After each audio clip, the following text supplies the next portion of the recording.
함께 보신 하나님 말씀 열왕기상 19장 9절로 18절까지입니다. 여기 한 절씩 교도하겠습니다. 엘리야가 그곳 굴에 들어가 거기서 몸을 든 여호와의 말씀이 그에게 임하여 이르시되 엘리야야 네가 어찌하여 여기 있느냐. 그가 대답하되 내가 방문의 하나님 여호와께 열심히 경배하오니 이는 이스라엘 자손이 주의 언약을 버리고 주의 제단을 걸며 칼로 주의 선지자들을 죽였으며 오직 나만 남았거늘 그들이 내 생명을 찾아 빼앗으려 하나이다. 여호와께서 이르시되 너는 나가서 여호와 앞에서 산에 서라 하시더니 여호와께서 지나가시는데 여호와 앞에 크고 강한 바람이 산을 가르고 바위를 부수나 바람 가운데 여호와께서 계시지 아니하며 바람 위에 지진이 있으나 지진 가운데도 여호와께서 계시지 아니하며 또 지진 위에 불이 있으나 불 가운데에도 여호와께서 계시지 아니하더니 불 위에 생명의 소리가 있는지라. 엘리야가 듣고 겉옷으로 얼굴을 가리고 나가 불 어귀에 섬에 소리가 그에게 임하여 이르시되 엘리야야 네가 어찌하여 여기 있느냐. 그가 대답하되 내가 방문의 하나님 여호와께 열심히 경배하오니 이는 이스라엘 자손이 주의 언약을 버리고 주의 제단을 걸며 칼로 주의 선지자들을 죽였으니오며 오직 나만 남았거늘 그들이 내 생명을 찾아 빼앗으려 하나이다. 여호와께서 그에게 이르시되 너는 내 길을 돌이켜 광야를 통하여 다메섹에 가서 이르거든 하사엘에게 기름을 부어 아람의 왕이 되게 하고 너는 또 nim시의 아들 예후에게 기름을 부어 이스라엘의 왕이 되게 하고 또 아람을 모올라 사밧의 아들 엘리사에게 기름을 부어 너를 대신하여 선지자가 되게 하라. 하사엘의 칼을 피하는 자를 예후가 죽일 것이요 예후의 칼을 피하는 자를 엘리사가 죽이리라. 그러나 내가 이스라엘 가운데 7,000명을 남기니 다 바알에게 기름을 붓지 아니하고 다 바알에게 맞추지 아니할 자니라. 아멘. 시내산에 있는 호렙산에 도착해서 동굴 속에 들어갔습니다. 이 동굴은 어떤 역사가 있느냐? 모세가 시내산에서 십계와 율법 받아서 내려왔을 때 그의 백성들이 시내산 밑에서 금송아지를 만들고 금송아지 신을 찬양하고 그를 경배합니다. 그것이 금송아지 사건이에요. 그래서 모세는 십계를 던져서 그 신상을 깨뜨리고 대실망을 하고 그는 다시금 호렙산에 올라옵니다. 그가 있었던 그 동굴, 지금 엘리야는 가멜산에서 대성공했습니다. 하나님께 기도했더니 하늘에서 불이 내리고 하나님께 7번 기도했더니 장대비가 쏟아지고 굉장한 사건을 일으키고 백성들도 상당히 진짜는 오리지널은 오직 신은 여호와밖에 없다 그런 결론을 얻게 됩니다. 그렇지만은 백성들은 하나님께 돌아서지 않습니다. 실망하지요. 참담합니다. 아합 임금도 변하지 않고 이세벨 왕비도 흔들리지 않아요. 그런데 이 호렙산에서 모세가 받은 본문은 무엇이냐? 여호와입니다. 하나님.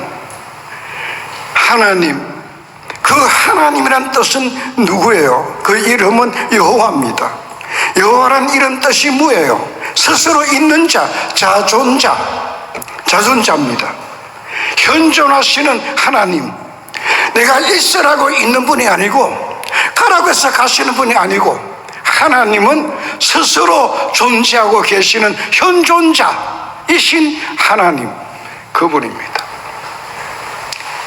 여러분은 이 하나님께 어떤 반응을 가야 되느냐?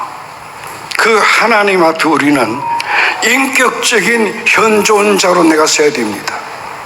내가 하나님을 우습게 여기거나 하나님을 가볍게 생각하거나 하나님을 대하여서 진짜 하나님 앞에 내가 서 있어야 됩니다. 하나님을 내가 대면하지 않고 하나님을 내가 바로 서지 않고 하나님을 인격적으로 내가 서지 않으면 안 됩니다. 결과는 뻔합니다. 그런 나라들도 망했습니다. 그런 사람들도 망했습니다. 그런 인생은 비참하게 됩니다. 하나님에 대해서 생각을 바르게 가져야 됩니다. 현존하시는 하나님 앞에 나는 현존자가 되어야 됩니다. 모세는 호렙산에 모인 백성들에게 그 이름을 설명합니다.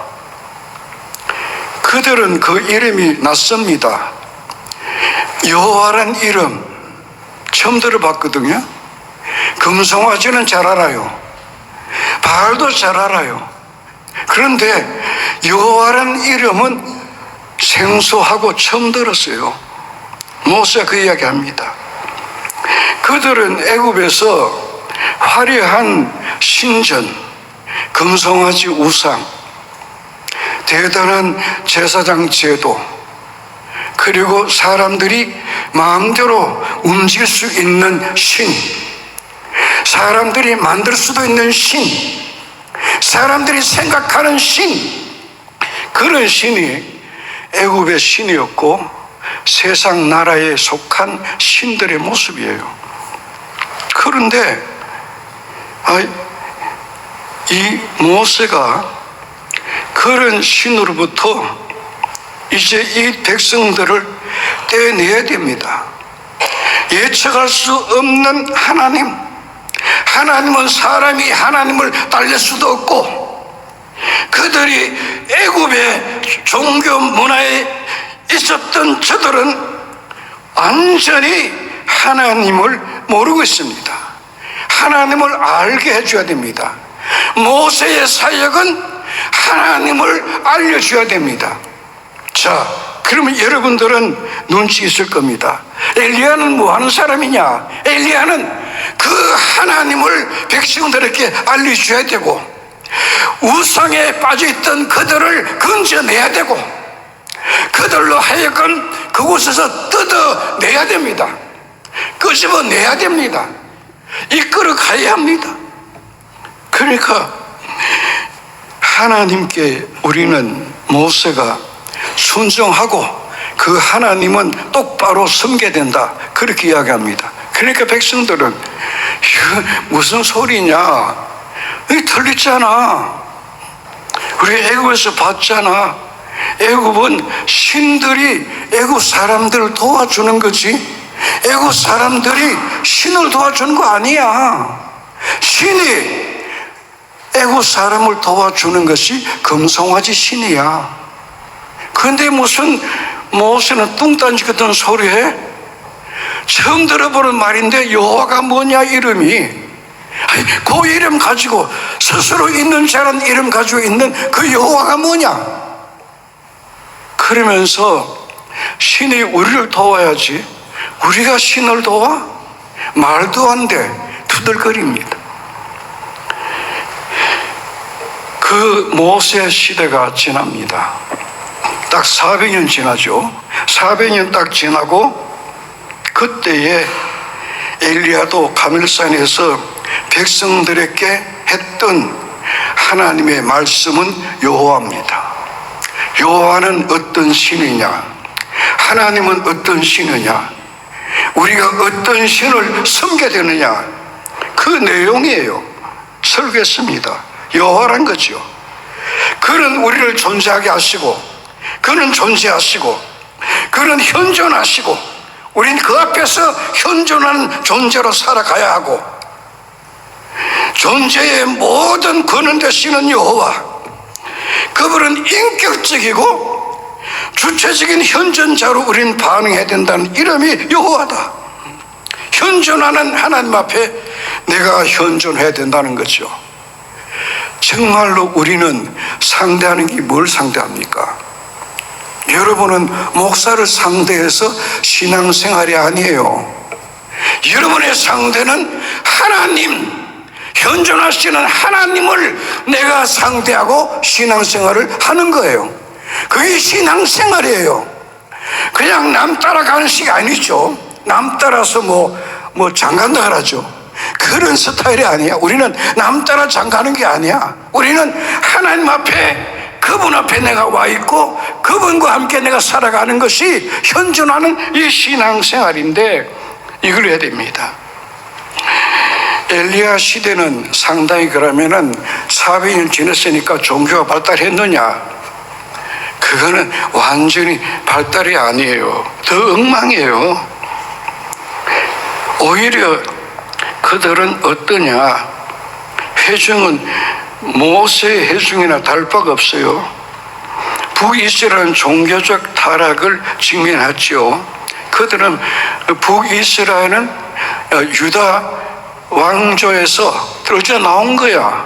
몇 개 지파가, 10개 지파가 여로보암이 임금이 되어서 떨어져 낸 거예요. 나온 거예요.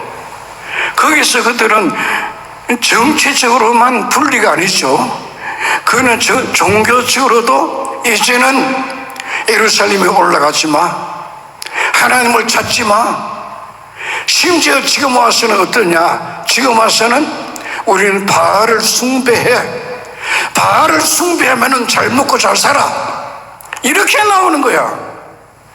그리고 선지자가 없고 다 죽이고 말살하죠. 괴롭습니다. 이런 순간입니다. 그러면서 오히려 이스라엘 백성이 모세 시대보다도 오히려 옛날에 그 애굽이나 가나안 판으로 푹 빠졌어요.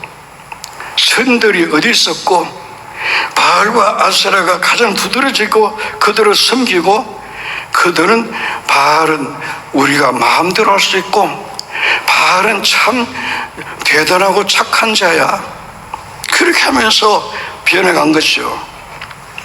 그러니까 엘리야의 예언적인 임무나 나아가서 모세가 받은 그의 임무나 똑같아요. 복사판이에요. 다를 바가 없어요.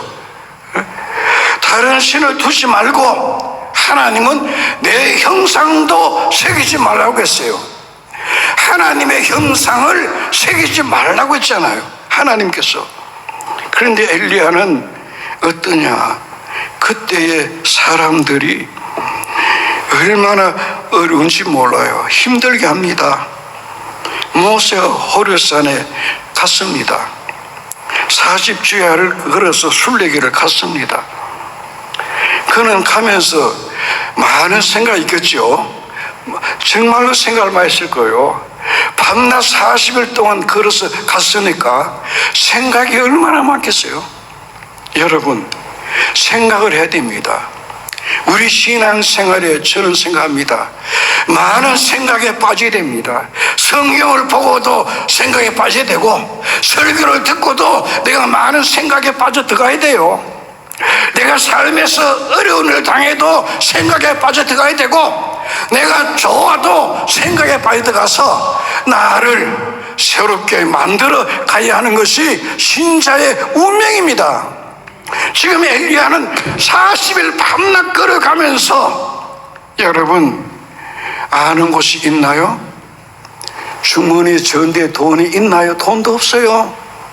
그렇게 가는 이 엘리야의 모습, 그는 가면서 많은 변화를 가져옵니다. 그 속에서 일어납니다. 예언자의 초점이 회복돼 가는 것이죠. 엘리야는 호렙산에 올라가서 그는 작정합니다. 내가 40일 걸어오면서 작정한 게 뭐냐? 나는 하나님을 만나야 돼. 나는 하나님 앞에 대화해야 돼. 나는 하나님 앞에 나아가야 돼. 하나님의 생각이에요. 여러분이 예배당 올 때 나는 누구한테 간다 생각합니까? 여러분, 교회 올 때 여러분은 나는 하나님을 만나러 간다는 생각 가지고 여러분이 집에서 나서야 됩니다. 이것이 우리의 가는 길이에요. 엘리가 그 길을 갔어요. 하나님을 나는 만나야 돼. 하나님께 이 문제를 건의해야 돼. 이것이 우리의 신앙의 스타일이에요. 우리가 예배하고 하나님 앞에 우리 인생을 사는 방식이 무엇인지 하나님 앞에 정확하게 지적받아 와야 되고, 하나님 앞에 여호와 앞에 엘리야에게 말씀하셨고, 엘리야는 여호와께 응답했습니다. 호렙산 동굴에서 여호와는 엘리야에게 만나게 됩니다. 이 대화에서 가장 흥미로운 것은 하나님이 별로 말씀이 없는 분이요, 하나님의 음성이 여러분 좀 시원하고 유창하면 좋잖아요. 그런데 하나님은 좀 이상스러워요. 내가 봐도 모세에게는 여러분 하나님의 음성이 분명하고, 하나님은 어떻게 했어요? 하나님의 손이 나타나가지고 돌판에다가 뭐 했어요? 찍찍찍찍 하면서 뭘 썼어요? 하나님이 십계명을 써 막 주잖아요.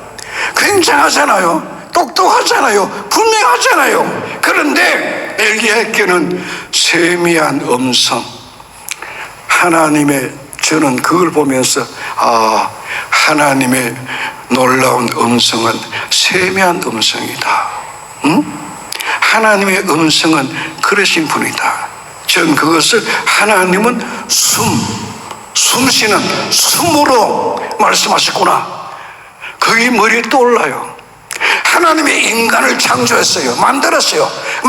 어떻게 하죠? 다 만들었어요. 이게 다 완벽히 만들었어요. 100% 만들었어요. 그런데 어떻게 합니까? 코에다가 어떻게 했죠? 하나님이 숨을 싹 불넣었잖아요. 그랬더니 뭐가 되었다고요? 생명이 된지라 그랬잖아요. 그게 사람이에요. 하나님이 우리 인간에게 숨을 불어넣어요. 지금 엘리야에게 하나님은 하나님의 숨결의 말씀, 희미한 말씀, 들릴동 말동하는 말씀으로 하나님은 엘리야에게 임했던 거죠. 그렇게 되어야 합니다. 아주 부드러운 음성. 물론 엘리야에게도 지진이 터지고 벼락이 터지고 천지가 흔들고 바람이 불고 연기가 나고 똑같습니다. 그러나 대화의 톤은 다르다는 거죠. 어떻게? 엘리야에게는 조용하고 말이 없는 숨소리 같은 말씀으로 하나님은 만났습니다. 하나님의 숨결, 하나님의 생명, 그겁니다. 그렇게 대면했지요. 우리는 대면할 때 하나님이, 엘리야는 아마 하나님이, 내가 만나면은 하나님이 굉장하신 분으로 말씀할 거다 그랬는데 그게 아니에요. 여러분, 하나님께서 어떠신 분이냐? 우리는 성경의 요한복음에 보면은 20장에서 예수님이 나타나서 부활하신 예수님 모습이 나옵니다. 예수님께서 제자들이 있는 방에 나타나서 열제자가 있는데 예수님이 숨을 내쉰다 그랬습니다. 숨을 내쉬시면서 성령을 받아라, 그 말씀을 하십니다. 예수님.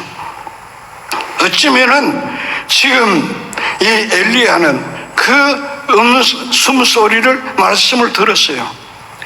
이스라엘에 대한 공포 무력해진 엘리야, 유대인 때문에 피해 있는, 도망쳐 있는, 숨어 있는 한 방에 열제자가 숨어 있습니다.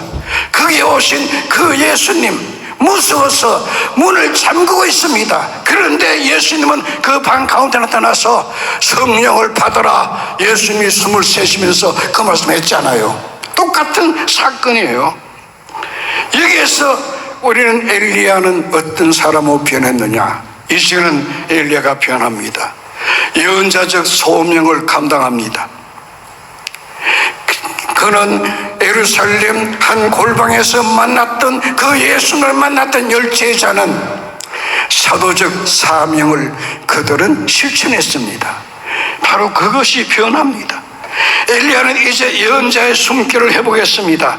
하나님은 엘리야에게 3명의 남자를 임명하라는 일을 통해서 예언자의 소명을, 너 혼자가 아니라 이제는 3명의 사람을 통하여서 역사하시는 하나님인 것을 보여줘서 안수하라고 하지요. 그 3명은 여러분, 바알의 세계를 무너뜨리는 이스라엘 다시금 여호와의 중심의 신앙으로 회복시키는 놀라운 인물로 세 사람을 이제 엘리야가 기름 부어서 안수합니다.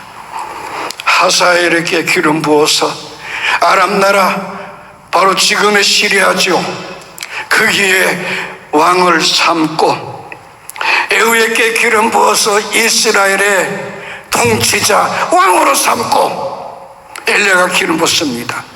그리고 너의 후계자는 누구냐? 엘리사입니다. 엘리사에게 기름 부어서 너 대신하는 예언자를 만들어라, 세우라, 그렇게 했습니다. 그래서 이 사람들이 엘리야가 평생 살아온 길, 평생 했던 사업, 그것은 무엇이냐? 오직 여호와의 사역입니다. 하나님만이 위대하신 분이고, 하나님만이 현존하시고, 하나님만이 나를 존재하게 만드시고, 하나님만이 우리의 영광을 주장하고 계시는 분이다. 그 하나님에 대한 사역을 이제 이 세 사람들이 바통을 이어서 나라를 변하고 왕들을 숙청하고 이스라엘을 축청해버리고 나라를 건강하게 바로 세우는 역사가 나타나는 것이요. 예언자의 사역이 맺은 열매는 분명히 이제 자기가 보지 못합니다. 하나님의 일을 하면서 그 열매를 보는 사람은 아무도 없습니다. 마치 우리는 예수 믿는 이 모든 일들이 뭐 같으냐? 한 그루에 삼나무를 심는 것 같습니다. 삼나무는 무성하게 자라는 소나무과 나무입니다. 어마어마하게 큽니다. 우리는 그 한 그루에 삼나무를 심듯이 우리의 세대 속에서 내가 평생에 하나님 앞에 열매를 보질 없어요. 후대가 보는 겁니다. 내가 예수 믿는 것은 내가 나를 다 보는 것이 아니고 내 후대가 영광을 보게 되고 하나님 앞에 존귀하게 되어지고, 내가 예수 믿지만은 내 후대가 하나님 앞에 놀라운 변화와 역사를 일으키게 됩니다. 그것을 믿고 있는 거죠. 지금 엘리사는 그 사역을 감당하고 있습니다. 그런데 엘리사는 이제 자기의 사역을 하게 됩니다. 도망자가 아닙니다. 그는 지금까지 도망자였습니다. 그는 도망갔죠. 그리 시내가로 도망갔고 남쪽 네겝 지방의 남쪽에 있는 그는 브엘세바의 느드나무 숲속에 숨어 살았습니다. 이제는 도망자가 아닙니다. 박해를 두려워하지 않습니다. 생명을 아끼지 않습니다. 그는 자기 사명을 위해서 그는 용감한 자 됩니다. 그는 이스라엘 계곡에 궁 곁에 농장이 하나 있는데 나봇의 농장 포도밭이 있습니다. 그런데 아합이 보니까 그 밭 왕궁에 가깝고 채소밭 참은 좋겠다 싶어요. 그래서 아합 임금이 나봇을 만납니다. 그 밭 내게 파시오 하니까 왕이여, 그 밭은 못 팝니다. 왜 못 파느냐? 돈 많이 줄게. 응? 내가 시가보다 배 주면 될 거 아니냐? 돈 많이 주면 되잖아. 팔아, 딴 데가 사. 그렇게 말하잖아요. 그러니까 나봇이 이런 이야기합니다. 아닙니다. 이 밭의 등기 소유자는 하나님입니다. 나는 정직에 불과합니다. 나는 관리자에 불과하지 내가 내 밭을 팔고 살 수 있는 권한은 하나님께 있지 나는 없습니다. 그러니까 이 아합이 화가 나는 거야. 뭐 하나님이 그런 하나님이야? 하나님에 대해서 굉장히 불쾌하게 생각합니다. 아합 왕이 그렇게 생각합니다. 그래서 아합 왕이 밥도 제대로 안 먹고 이거 말도 안 들어먹고 아합이 말 안 듣잖아요. 속이 상하고, 그러니까 이 아합이 임금 이게 쫄장부야. 우울증이 걸렸잖아. 쫄장부 우울증이 걸려가지고 못 견뎌요. 그러니까 그 안에 이세벨은 대범한 여자잖아요. 당신 왜 그래? 아니 그런데 내가 저 채소밭 하려고 저 나봇의 밭을 팔라고 하니까 안 팔고 뭐 하나님 이런 핑계 대고 돈 많이 줘도 안 판대 난리가 났잖아요. 꿈꿔 앓고 누워있어요. 그러니까 왕이여 걱정하지 마세요. 내가 처리할게요. 그 이 왕비인 이세벨이 나타나가지고 신성 모독죄를 나보다께 덮어 씌우는 거야. 사람을 사가지고 거짓말로 하는 거죠. 그래서 나봇을 죽여버리잖아요. 신성 모독죄니까 죽어야 마땅하지. 죽여버리고 그 밭은 자동적으로 임금의 소유가 된 거예요. 그러니까 아합이 기분이 굉장히 괜찮아. 이거 뭐 그냥 쉽게 나봇을 처치해버리고 밭을 차지했으니까 기분이 좋지. 그런데 바로 그 시간에 엘리야가 어디 와 있느냐? 왕궁에 들어와 있습니다. 왕궁에서 대문을 열고 들어오는, 왕궁의 문을 열고 들어오는 그 아합을 보고 뭐라 하느냐? 왕이여, 당신은 살인죄와 절도죄를 지었습니다. 당신의 피와 당신의 죽음과 당신의 구석은 망할 겁니다. 판결문을 선포를 해버립니다. 그 판결을 받은 후에 3년 후에 아합은 전쟁터에서 죽습니다. 예언자의 임무는 무엇이냐? 하나님의 이름입니다. 살아계신 하나님, 인격적인 하나님, 현존하시는 하나님을 정확하게 어떤 지역에서나 그것을 말해야 됩니다. 이곳에 계시는 분, 지금도 계시는 분, 엘리야는 그렇게 했습니다. 훌륭하게 그리 해냈습니다. 그 길에 그는 자기 책임 다했습니다. 오늘 우리는 이 세상을 살아가면서 우리의 책임은 무한대라고 저는 생각합니다. 우리의 책임은 세속적인 책임이 있습니다. 오늘 예수를 믿는 성도들, 오늘 주를 섬기는 성직자들, 오늘 모든 하나님을 찾는 사람들에게는 세속적인 책임이 있습니다. 직장 생활에서도 잘 감당해야 되고, 시간과 돈과 의견과 오락과 정부와 집과 땅과 사회적 관계 등이 모두가 내게 책임입니다. 내게 있습니다. 정말로 여러분, 예수 믿는 국회의원들이 국회의사당 갔다면은 거기는 뭘 생각해야 됩니까? 내가 일할 곳은 이곳이다. 내가 여기에서 하나님의 사역을 해야 된다는 것이죠. 하나님의 현존하시는 것을 나타내야 된다는 것이죠.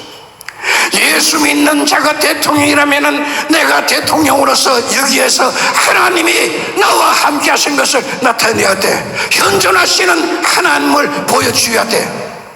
이것이 그의 책임입니다. 이것을 못 감당한다면 그는 대통령 아니라 장관 아니라 국회의원 아니라 온갖 세상 모든 것들을 가지고 있는 대단한 부를 할지라도 하등에 가치 없는 쓰레기 인생에 불과합니다. 우리는 하나님 앞에 신성한 책임이 있습니다. 신성한 영역이 무엇이냐? 예배입니다. 예배를 지켜야 되고, 성경의 말씀입니다. 말씀을 여러분들이 읽고 말씀에 내가 들어가고 빨리 들어가야 되고, 우리는 천국과 지옥이 있는 것을 압니다. 교회와 기도 생활이 있습니다. 전도 등이 이런 연속합니다. 그런데 우리는 하나님 앞에 내가 신성한 영역만 하나님을 위한 장소라 생각합니다. 세속적인 영역은 우리가 자유롭게 처리할 수 있다고 생각하는 거죠. 예언자들은 아닙니다. 우리는 교회 안에서나 교회 밖에서 집에서나 여러분의 장터에서나 여러분의 직장에서나 학교에서나 여행 중에 있거나 어디를 가든지 그 모든 곳이 바로 하나님의 영역에 속한다 생각해야 됩니다.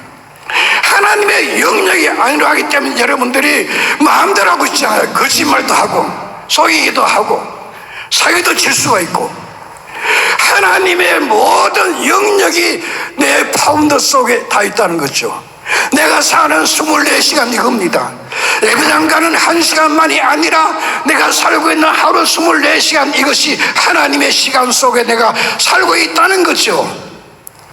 내가 마시는 물도 하나님이 주신 하나님의 겁니다. 내가 콧구멍으로 숨쉬는 숨도 하나님의 것을 내가 먹고 있어요. 모든 것이 하나님의 날개 아래, 하나님의 품 속에, 하나님의 날개 속에, 영역 속에 내가 파묻혀 있다는 거죠. 그러니 우리는 사적인 공간에서도 내가 어떻게 사적인 공간을 쓰고 행동하고 돈을 어떻게 벌고 쓰는지, 우리는 어떤 정치를 추구하는지, 우리는 상처를 주지 않았는지, 누굴 도와주는지, 하나님은 우리에게 한 말씀이 분명합니다. 하나님은 피할 수가 없습니다. 하나님을 도망칠 수가 없어. 아무도 하나님의 통치에서 벗어날 자는 아무도 없습니다. 하나님의 목적이 있습니다. 하나님이 지으신 모든 것은 거룩합니다. 내가 마시는 물도 여러분 거룩한 물이에요. 그걸 알아야 됩니다. 이 땅도 거룩한 땅입니다. 사람도 거룩합니다. 말도 우리는 거룩해야 됩니다. 우리는 많은 사람들은 일단 교회나 성전을 떠나면은 하나님을 피했다 생각합니다. 교회에서는 여러분 경건한 마음 갖는데 교회를 떠나면은 온 세상의 잡동사니가 우리 마음을 웅크리 잡고 있습니다. 우리는 우회 도로라고 생각하지 마세요. 예언자들은 하나님은 피할 수도 도망칠 수도 없다고 외칩니다. 항상 하나님을 나는 대면하고 있습니다. 하나님이 나를 보고 계십니다. 그걸 주장하죠. 그래서 엘리야는 여호와의 일을 할 때든지 나봇의 일을 대할 때든지 동일하게 한치의 양보도 없이 강력했습니다. 나봇의 이야기에서는 바알 옹호자인 이세벨 왕비가 자신의 450명 선지자 바알을 그들 가메산에서 했던 적의 역할을 이세벨이 하고 있습니다. 그 이세벨은 450명 발신자의 운명을 받지만은 그도 똑같이 죽습니다. 그래서 이세벨은 이스라엘의 길거리에서 개들에게 뜯어먹히게 됩니다. 죽은 시체가 되어서. 비극이죠. 인격이 없는 신, 실제가 없는 신, 그런 신상에 빠져있는 종교들, 사람들이 마음대로 만들 수도 있고 사용할 수도 있다는 신, 그야말로 하나의 물건처럼 객체로 불과한 신들을 섬긴다면은 그 사람의 인격도, 그 사람도 그 신상같이 망하는 거죠. 저는 TV에서 여러분 가끔 보면은 뭐가 나오는 거 봅니까? 한 번은 뒤에 보니까 캄보디아가 나오더라고. 그 얼마나 잘 지었어요, 절간들. 얼마나 불교가 왕성했어요. 근데 그러면 맞지, 저럴 수밖에 없어. 응? 그 안에 그들의 신이 있느냐? 없어요. 아무리 신전을 크게 지어도, 아무리 부채가 하늘만큼 크다 할지라도, 만들었다 할지라도 거기에 신이 없어. 무인격자야. 아무것도 아니에요.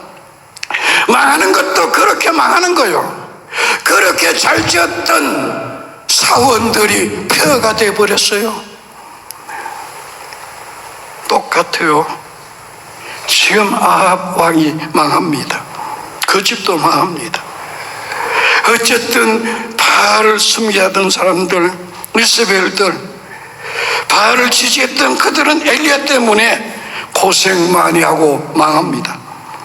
카멜산에서 엘리야는 여호와를 지지했습니다. 이스라엘 계곡에서 나봇의 하나님 여호와를 의지했습니다. 엘리야의 이야기는 9개 현장이 있습니다. 그 계곡 속에서 그 모든 현장 9개 사건 속에서 엘리야는 한 곳만 공개했습니다. 어디냐? 그것은 지난번에 말씀드렸지요. 카멜산 꼭대기에서 벌어졌던 대전입니다. 그것뿐입니다. 그렇다고 해서 엘리야는 여러분 대충 넘어가는 성격이 아니에요. 엘리야는 흔들리지 않습니다. 성경적인 사고를 가지고 있는 사람은 숫자에 크거나 효과가 있다고 보거나 하나님의 축복같이 여겨진다는 것을 보거나 거기에 매료되는 사람이 아니에요. 엘리야는 대중적인 인물이 아닙니다. 유명한 인물의 반열의 선사도 아니에요. 그는 기질과 성향이 분명히 맞지 않습니다. 그 시대 사람하고는. 세월이 흘러가도 엘리야는 절대로 물렁이지 않습니다.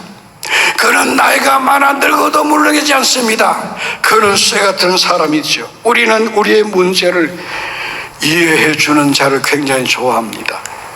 그렇죠? 그런 종교 지도자들을 좋아합니다. 라디오나 TV를 잘 타는 그런 사람들을 좋아합니다. 그러나 성경에 나오는 상당한 예언자들은 어떤 사람들이었어요? 우리 방식의 예언자가 하나도 없습니다.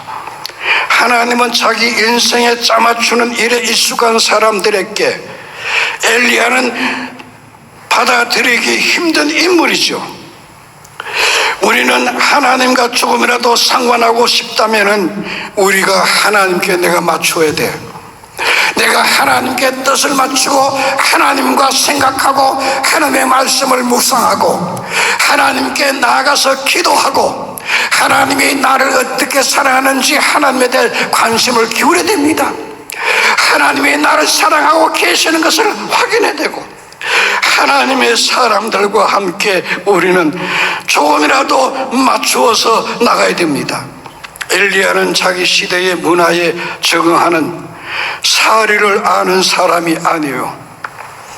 누구의 말도 들어주는 외교적 수완이 좋은 사람, 수단꾼도 아니에요. 엘리야는 백성들을 이해해 줄 움직이는 사람이 아닙니다. 엘리야는 한마디로 굉장히 거친 사람이었어요. 얼마나 끝이냐? 한번 생각해 보세요. 엘리야는 설명도 안 해요.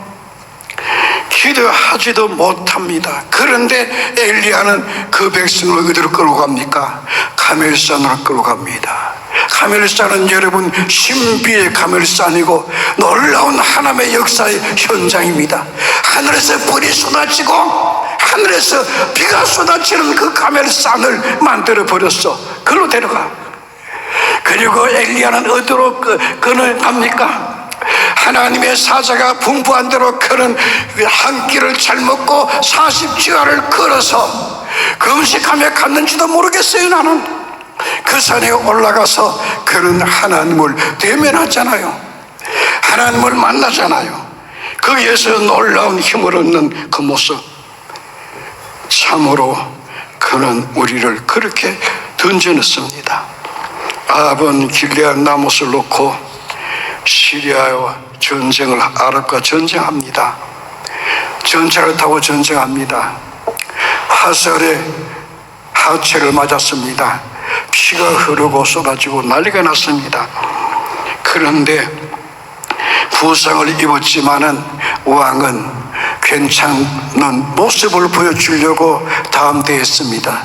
그대로 서서 전차를 몰고 전쟁을 지휘했습니다. 해가 저물고 저녁이 되었습니다. 전쟁이 끝났습니다. 왕은 싸늘하게 온 피가 전차 바닥에 흥건하게 적시고 그는 죽었습니다. 전사한 거죠. 그런데 이 아합도 한편 생각하면 괜찮다고 생각해봤어요. 왜 그러냐? 그의 아들이 자녀가 셋이에요. 그런데 셋의 이름을 보면은 너무너무도 종교적이에요. 하나님의 이름이 다 들어갔다고요. 하나님의 이름과 합성을 시킨 이름이 자식의 이름이에요. 그 이름이 무엇이냐? 그 이름이 아하스야, 여호와가 사로잡으시다, 그런 뜻이에요. 둘째 아들의 이름은 여호람, 여호와가 높임을 받으시다, 여호와가 높임 받으시다. 세 번째 태어난 여자가 아달랴입니다. 이 아달랴는 뜻이 무엇이냐? 하나님의 강건한 자식이라는 뜻입니다. 얼마나 하나님 이름을 이름 속에다가 다 집어넣어놨어요. 그러니까 종교적인 여유가 좀 가졌던 사람인 것은 분명한데, 그는 결혼 문제, 그는 이방 여자하고 결혼했잖아요. 이스라엘과 결혼하잖아요. 그러면서 그는 이런 정치적인 사고를 생각하면서 그는 바꿉니다. 무엇으로? 그의 아내가 가져온 바알 종교를 받아들입니다. 그래서 그는 그 이름만 지었다고 효과가 있는 것 아니에요. 아무런 이름값도 못했어요. 감례선의 위대한 순간에 엘리야는 백성들에게 선택을 요구해왔지요. 마음을 정하라. 건망하지 말라. 이제는 그만둬라. 선택하라. 엘리야의 결단의 요구에 많은 사람이 하나님을 선택합니다. 그런데 상당수의 사람들은 주저하거나 왕의 결단, 왕비의 결단을 기다리고 있습니다. 그러나 저들의 인생은 변한 것이 없어요. 아합의 아들 아하시아가 임금이 됐잖아요. 임금이 됐습니다. 그런데 왕궁 2층에서 땅바닥에 떨어졌어요. 그런데 일어서지도 못해요.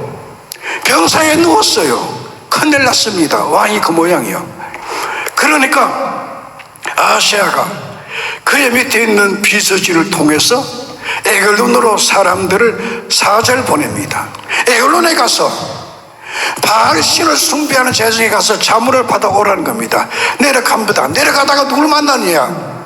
내려가는데 하나님의 지시를 받고 누가 나타납니까? 엘리야가 나타납니다. 니들 어디 가냐? 에글론에 가요. 에글론에 뭐하러 가냐? 그 에글론의 바알 제사장들에게 가서 좀 물어보고 자문 받으러 가락해서 갑니다. 왕이 지금 아프잖아요. 다쳤잖아요. 꼼짝을 못 한다니까요. 그래? 그러니까 엘리야가 갈 거 없다. 예수 거 없다. 이스라엘에 하나님이 없느냐? 왜 가느냐? 아시아는 일어서지 못하고 침상에 누운 채로 죽는다.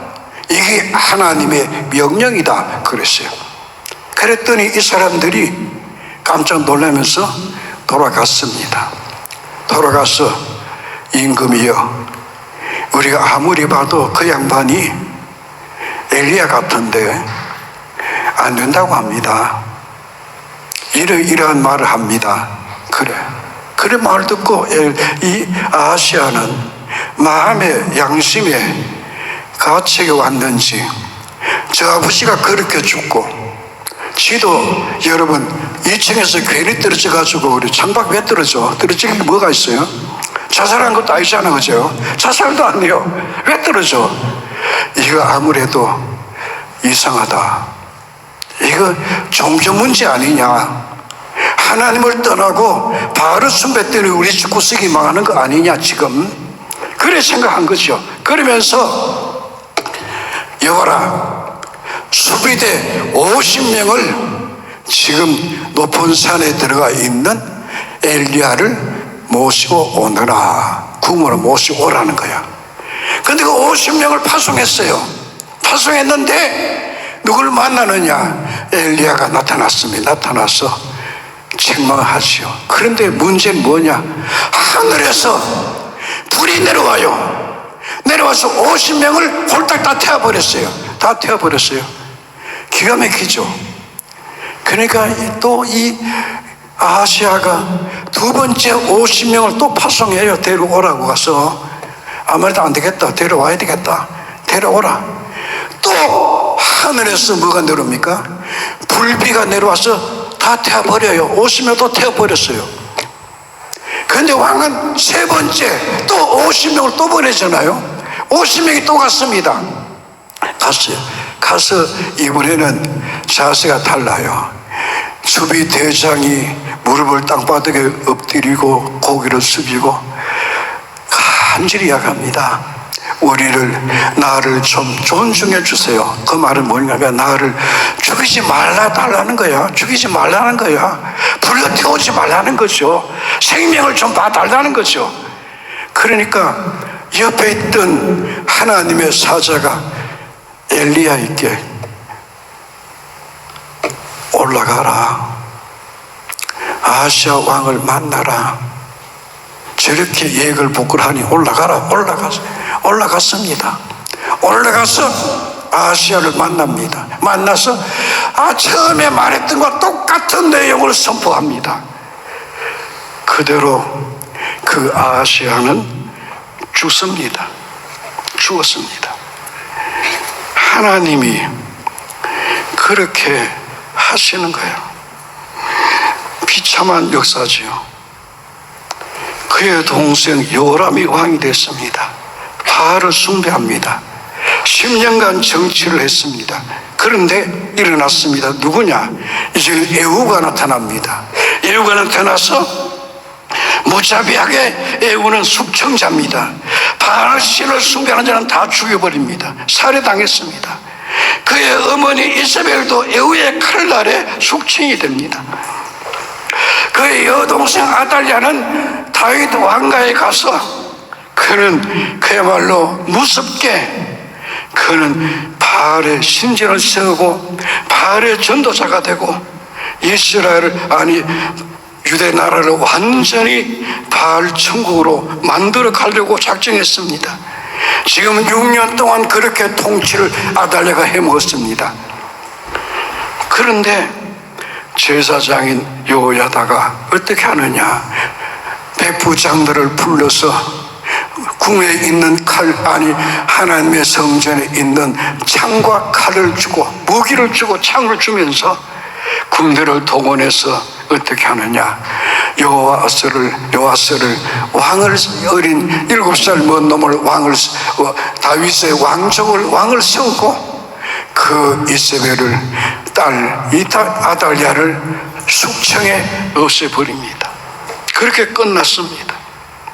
하나님이 그렇게 하시는 겁니다. 자, 왜 바알신에 그렇게 빠지느냐? 그것은 간단합니다.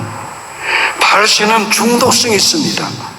사람들의 욕망을 채워준다는 그것이 바알신의 사상입니다. 바알신을 따르면, 아세라를 따르면 사람의 욕망을 그대로 채워준다는 거죠.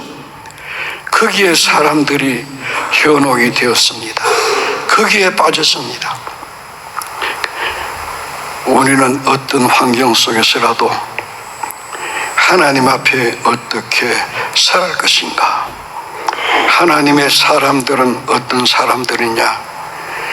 예언자의 계보를 이어가는 인물들로서 인생을 어떻게 살아가야 되느냐?